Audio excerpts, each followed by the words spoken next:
When you think about the human being and what happens in their life in such a short period of time, it's incredible what is happening in the body, what's happening in communication, what's happening in the mind. It's like no other time in a human's life. And then extending that into the first 3 years of life, it is quite remarkable when we think of all that occurs. As a working mom, when I was able to, after the first week, drop the children off, and I felt far more secure with them being at school than probably even at home with me, I knew this is the right place. I wanted something other than, for lack of a better term, daycare. I wanted something where there was a progression and there was you start here and you move to here and you move to here. And for us, that was always Montessori. A lot of people ask the question, well, what do you teach an infant, or what do you teach a toddler?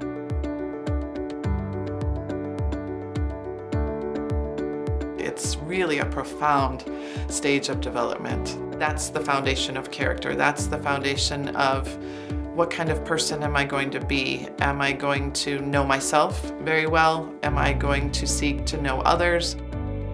The foundation we're building is a love of learning. It's the opportunity to not feel fearful of exploring the world around you. Montessori has given my children a foundation upon which everything else in their life ultimately is going to be built. We set up the environment to be for the children. It's one thing to take your child to a place because you just need to have care for your child during the day while you work. It's another thing to choose a place where you as a parent feel valued, your child feels valued, and you feel like you have a connection to the school that's almost like your family. Our passions for Montessori, I think I can speak collectively for the two of us, lies around the independence that it has instilled in our children.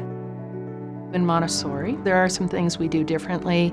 We let children feed themselves and dress themselves as soon as they're able to do that. We allow early toileting, and what we see is this sense of accomplishment, standing a little taller, and what I imagine they're feeling is, I did it.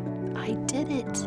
It is that piece of really intentionally thinking about what can we do in the classroom to allow the child to be independent in every aspect, from the kitchen to the bathroom to the playground to the classroom. How can I pour a cup of water for myself to drink? How can I take off my coat and hang it up so that when I'm ready to go outside, I know where it is and I can put it back on again? How do I serve myself food to eat when I'm hungry?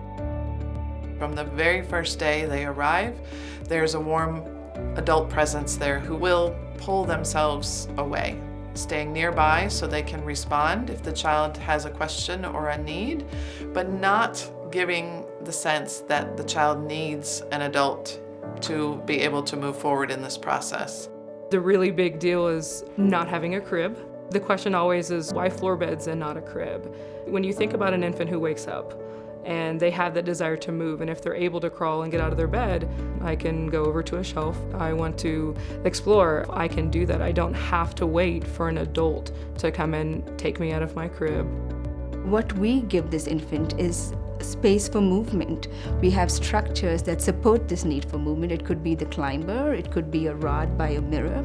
This sense of deep respect that we have for the infants, we want to enable them and support them without ever interfering in their growth. If that child is given a space where they're free to move and free to explore and free to work on learning how to crawl, that development will happen very naturally. And that sets the foundation for their future learning, that they believe they can conquer the world.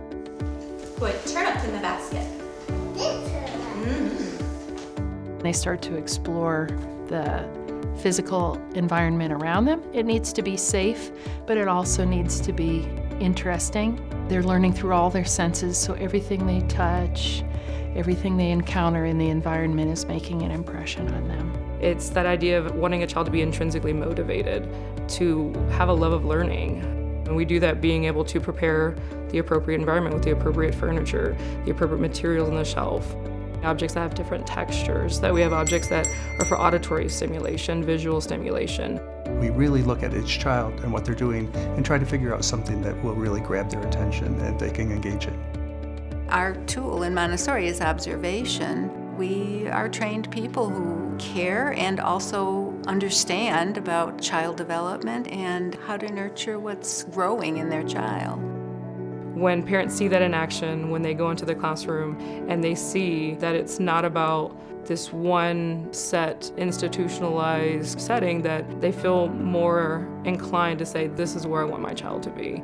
I think ultimately when we often say, what do we want for our children? Long from now, what kind of person do we want our child to be? I think Montessori is the way. It is absolutely an education for life.